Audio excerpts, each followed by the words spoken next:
father happens to be a very strict environmentalist. I remember growing in the village. I learned from a very early age the value of a tree, because you could not cut the branch of a tree from my father's homestead without his permission. And that set the pace for me to know the value of the environment, the value of trees. And my nomination comes at a time when I think Kenyans and the citizens of the world, we need to embrace environmental ethics if we are to save ourselves.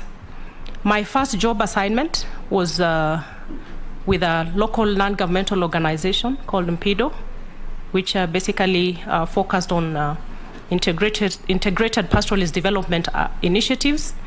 And I joined in as a legal officer.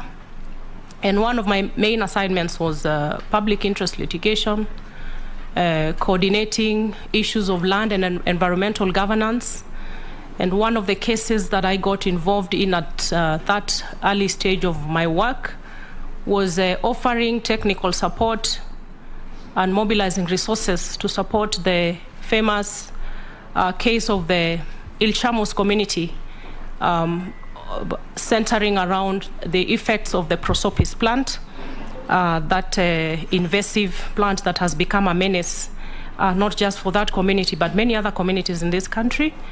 And I think with that early engagement, and it is coincidentally, at this point, it is an issue that we must confront as a country. And I think with my interaction then with fact-finding and establishing ways of making sure that these communities do not have to suffer the effects of an invasive plant for which they had no contribution to its existence, sets me in a good place to be able to find a once and for all lasting solution, not just for prosopis. We have many other invasive tree species, like the cactus in the north. We have the hyacinth, which is choking our water bodies, and many others.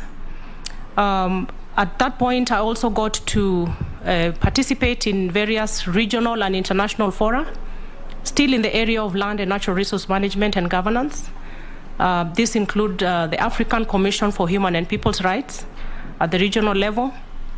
I also got to participate in various fora of the UN Permanent Forum for Indigenous Peoples, including being a member of the Indigenous Women's Caucus that again focused on matters climate change and the role that women played in matters mitigation and resilience. My second job appointment, Honorable Chair, was in the Ministry of Justice and Constitutional Affairs then. I got seconded to the ministry as a UN volunteer specialist, and most of my work revolved around providing technical support in the development of the then National Action Plan and Policy for Human Rights. I also got to engage in developing policy briefs focusing on Kenya's obligations arising from regional and international human rights instruments.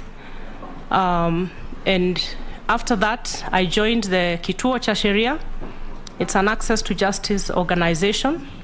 I joined in as a legal aid coordinator and then again served on a very brief stint as the acting executive director. Most of my work again centered on public interest litigation, supporting indigent Kenyans, and notable cases that we dealt with which relate to the docket for which I'm nominated. I dealt with a case in the Tana Delta ecosystem, focusing on the environmental impact of government projects in very fragile ecosystems. Another one was a matter concerning rampant cancer cases in Marsabit County, largely attributed to oil exploration initiatives in that region.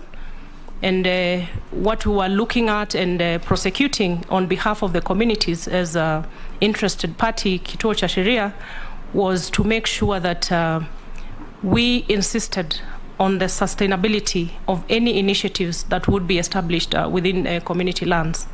Another case that I remember is a case in Mutomo area of Machakos County, pitting the Mutomo residents against multinational.